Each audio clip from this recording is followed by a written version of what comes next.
ምዕራፍ 7 ሰሎሞንም ጸሎቱን በፈጸመ ጊዜ እሳት ከሰማይ ወርዶ የሚቃጠለውን መሥዋዕትና ሌላ መሥዋዕቱን በላ። የእግዚአብሔርም ክብር ቤቱን ሞላ።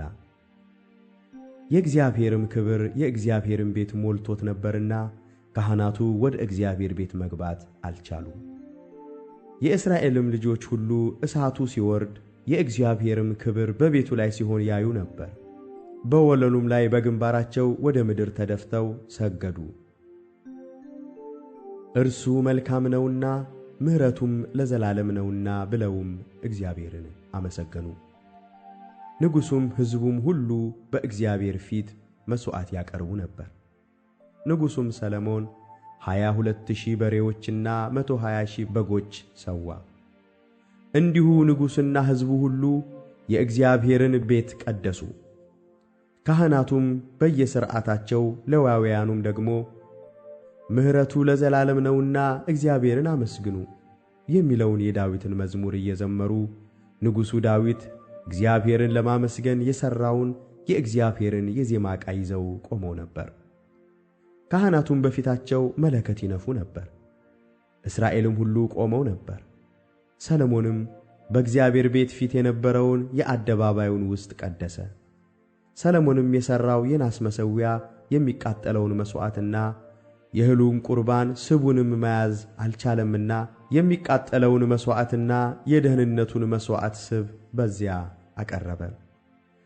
ሰሎሞንም ከእርሱም ጋር እጅግ ታላቅ ጉባኤ የሆኑ ከሐማት መግቢያ ጀምሮ እስከ ግብፅ ወንዝ ድረስ ያሉ እስራኤል ሁሉ በዚያን ጊዜ 7 ቀን በዓል አደረጉ። 7 ቀንም መሠዊያውን ቀድሰው 7 ቀንም በዓል አድርገው ነበርና በ8ኛውም ቀን የተቀደሰውን ጉባኤ አደረጉ። በ7ኛውም ወር በ23ኛው ቀን ሕዝቡን ወደ ድንኳናቸው አሰናበተ። እግዚአብሔር ለዳዊትና ለሰሎሞን ለሕዝቡም ለእስራኤል ስላደረገው ቸርነት ደስ ብሎአቸው ሐሴትን እያደረጉ ሄዱ። ሰሎሞንም የእግዚአብሔርን ቤትና የንጉሡን ቤት ጨረሰ። በእግዚአብሔር ቤትና በራሱ ቤት ይሠራው ዘንድ በልቡ ያሰበውን ሁሉ አከናወነ። እግዚአብሔርም ለሰሎሞን በሌሊት ተገልጦ እንዲህ አለው፣ ጸሎትህን ሰምቻለሁ። ይህንም ስፍራ ለራሴ ለመሥዋዕት ቤት መርጫለሁ። ዝናብ እንዳይወርድ ሰማያቱን ብዘጋ ወይም ምድሪቱን ይበላ ዘንድ አንበጣን ባዘው ወይም በሕዝቡ ላይ ቸነፈር ብሰድ በስሜ የተጠሩት ሕዝቤ ሰውነታቸውን አዋርደው ቢጸልዩ ፊቴንም ቢፈልጉ ከክፉ መንገዳቸውም ቢመለሱ በሰማይ ሆኜ እሰማለሁ፣ ኀጢአታቸውንም ይቅር እላለሁ፣ ምድራቸውንም እፈውሳለሁ። አሁንም በዚህ ስፍራ ለሚጸለይ ጸሎት ዐይኖቼ ይገለጣሉ፣ ጆሮቼም ያደምጣሉ።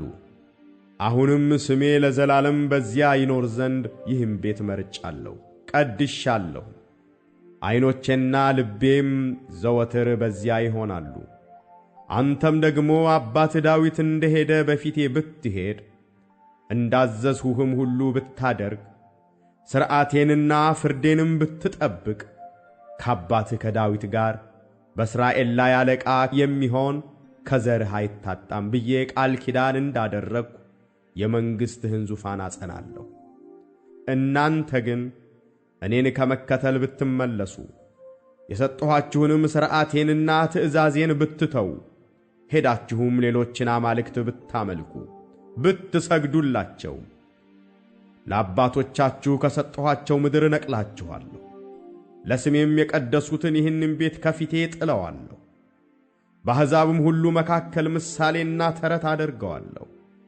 ከፍ ከፍ ብሎ የነበረውንም ይህንም ቤት እያዩ በዚያ የሚያልፉ ሰዎች ሁሉ እግዚአብሔር በዚህ አገርና በዚህ ቤት ስለምን እንዲህ አደረገ ብለው ይደነቃሉ።